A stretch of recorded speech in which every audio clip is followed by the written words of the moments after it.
Et dans l'épisode d'aujourd'hui, entre autres choses, vous allez voir. Elon Musk a annoncé Terrafab et elle sera destinée à construire l'IA dans l'espace. De son côté, Astroport a présenté une machine qui construira les habitats sur la Lune. Nous verrons aussi que le nouveau drone de Guardian combine Starlink, échange robotisé de batterie et une capacité de poursuite à 96 km/h. Et non moins important, Tesla a annoncé l'Optimus Gen 3 qui, selon eux, ressemble incroyablement à un être humain. Tout cela au milieu d'une vague de recrutement d'ingénieurs que l'entreprise est en train de faire. Allons comprendre tout ça et quelques autres technologies.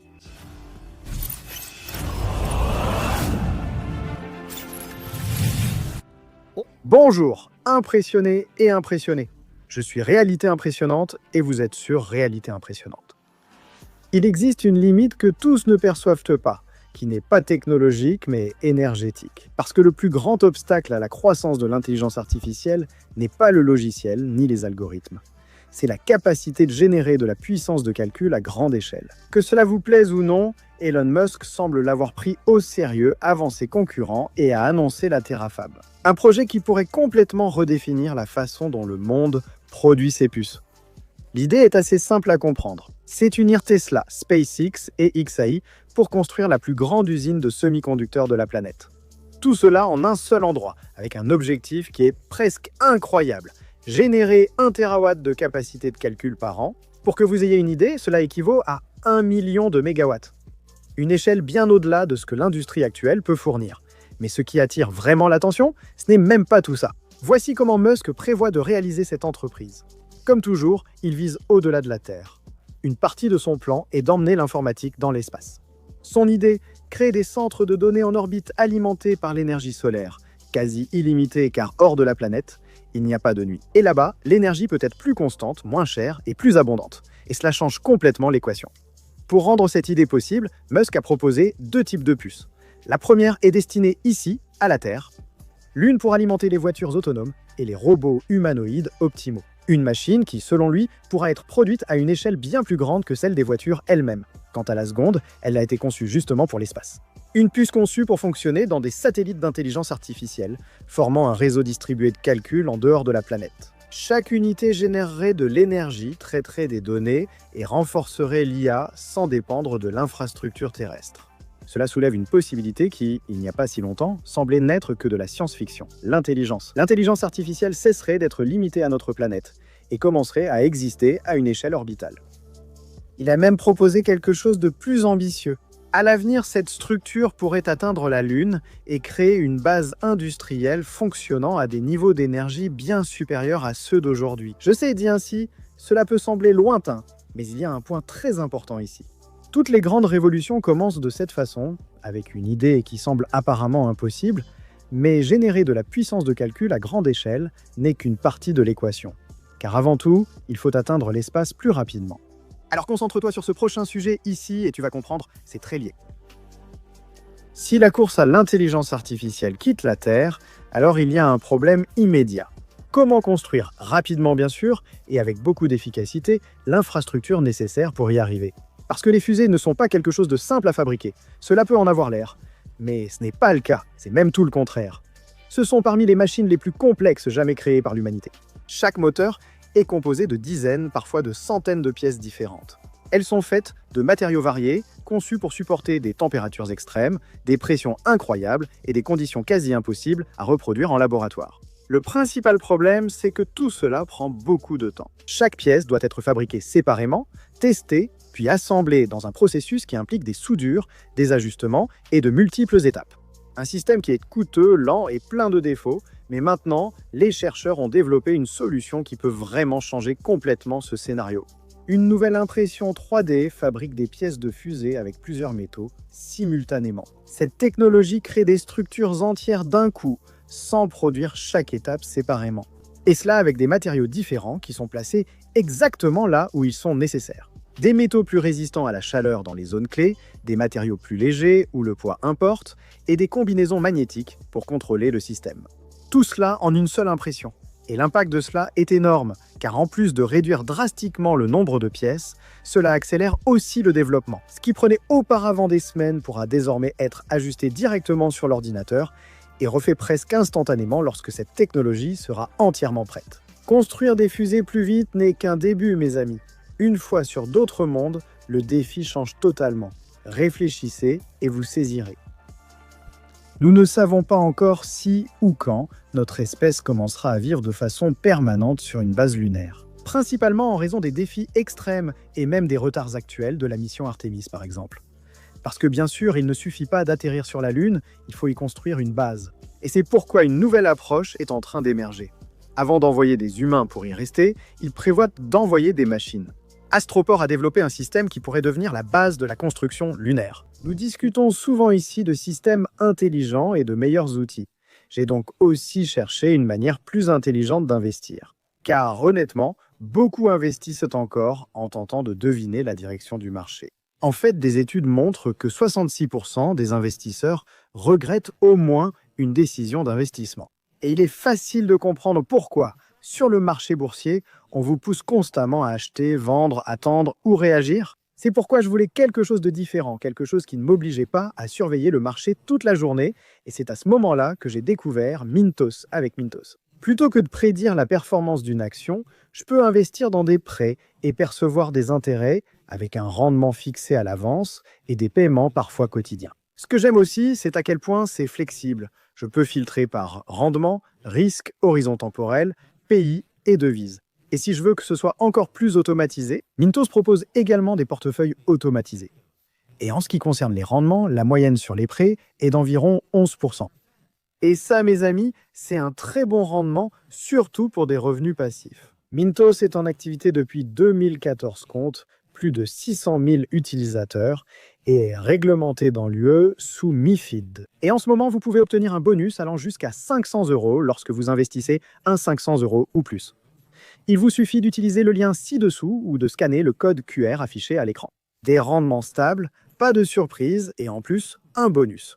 Ne ratez pas cette opportunité et bonne chance automatisée conçue pour fonctionner directement à la surface de la Lune. Mais elle ne travaille pas seule. Cette machine fait partie d'un système modulaire fixé au véhicule robotique capable de transporter différents outils. C'est comme un chantier entièrement automatisé, mais en dehors de la Terre. Lors de récents essais, cette technologie a déjà prouvé qu'elle pouvait déplacer rapidement de grandes quantités de sol lunaire simulé. Mais l'objectif va bien au-delà de cela.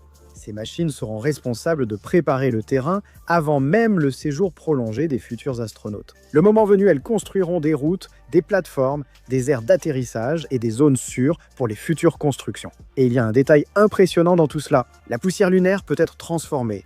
En utilisant une chaleur extrême, elle peut être fondue et convertie en surface solide. En gros, le sol même de la Lune pourra être utilisé comme matériau de construction. Au lieu d'apporter tout depuis la Terre, très coûteux, l'infrastructure peut être créée sur la Lune, ce qui change totalement la logique de l'exploration spatiale. Car, pour la première fois, nous ne comptons pas seulement visiter, nous nous préparons maintenant à y rester.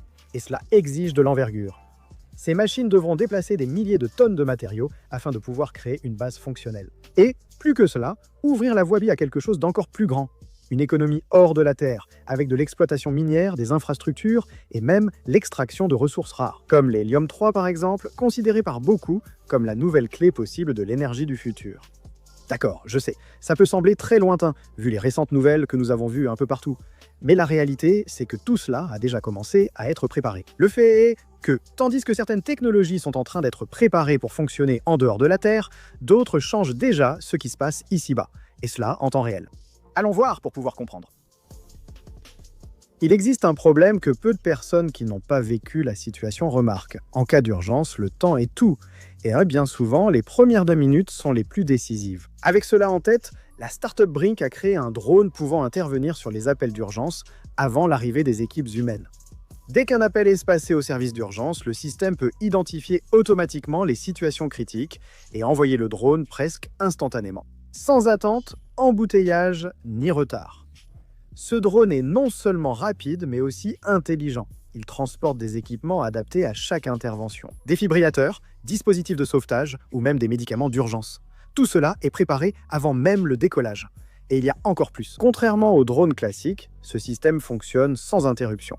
Il atterrit sur une base automatisée, change sa batterie et redécolle en quelques minutes. Autrement dit, il fonctionne presque 24h/24.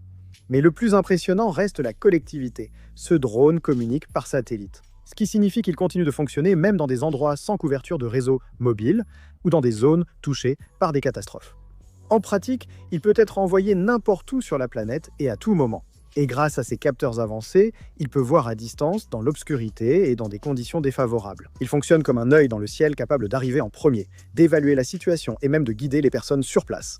Et c'est intéressant parce que cela se produit avant même l'arrivée des équipes humaines. Mais réfléchir un peu en dehors des sentiers battus soulève une question inévitable.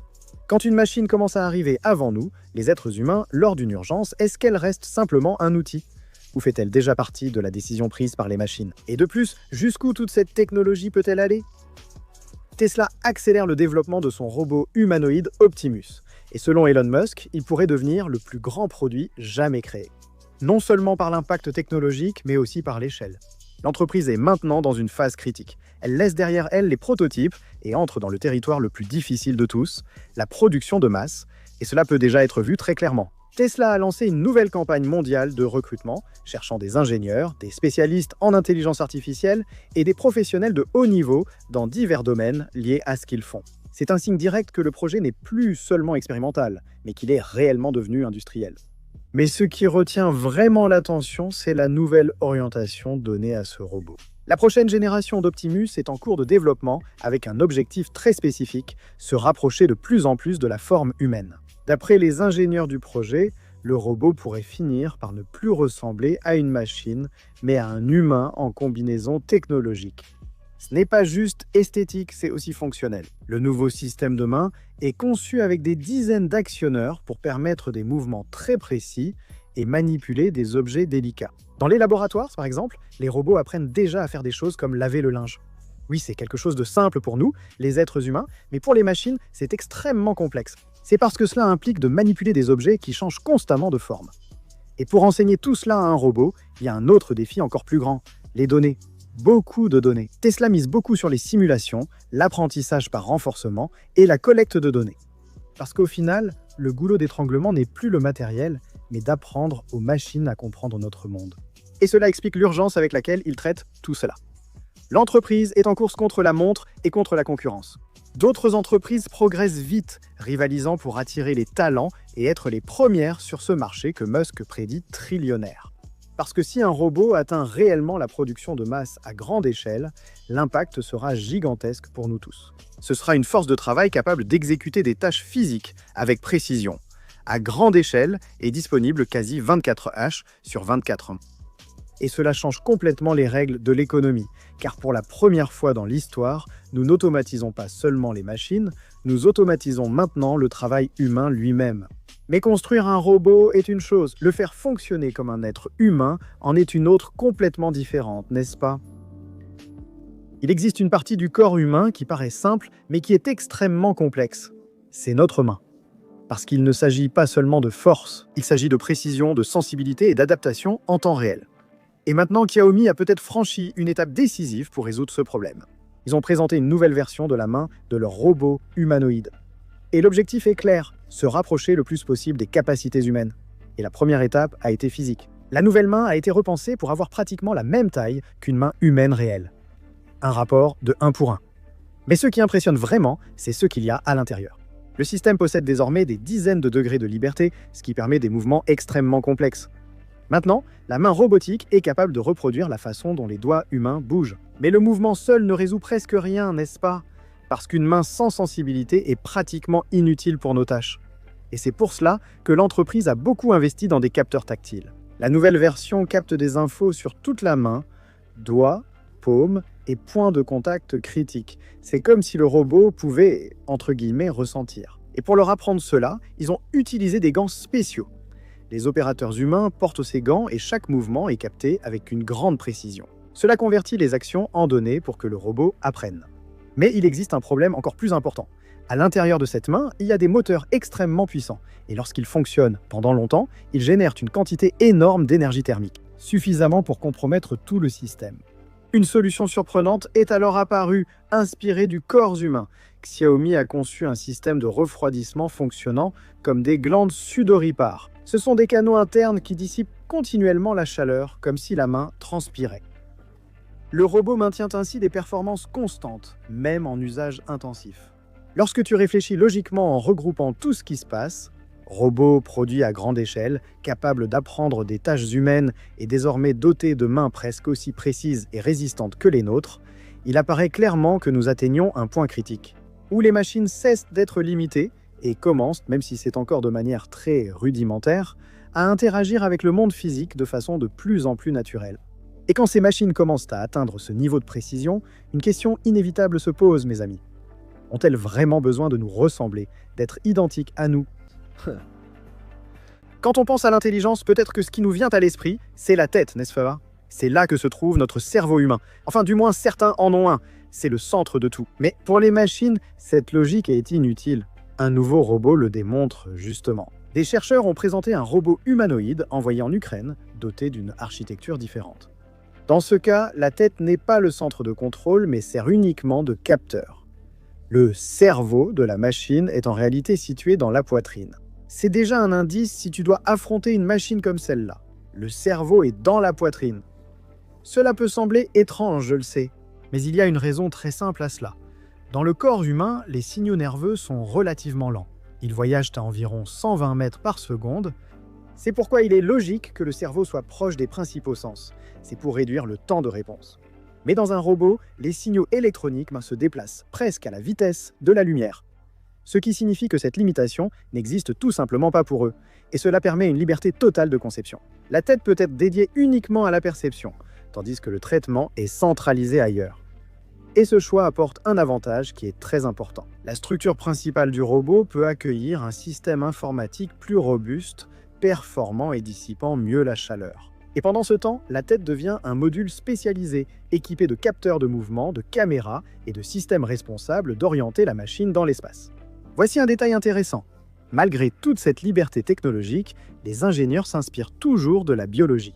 La tête continue d'être positionnée au point le plus élevé du corps, suivant ainsi un principe évolutif connu sous le nom de céphalisation. Concentrer les capteurs à une extrémité pour mieux percevoir l'environnement.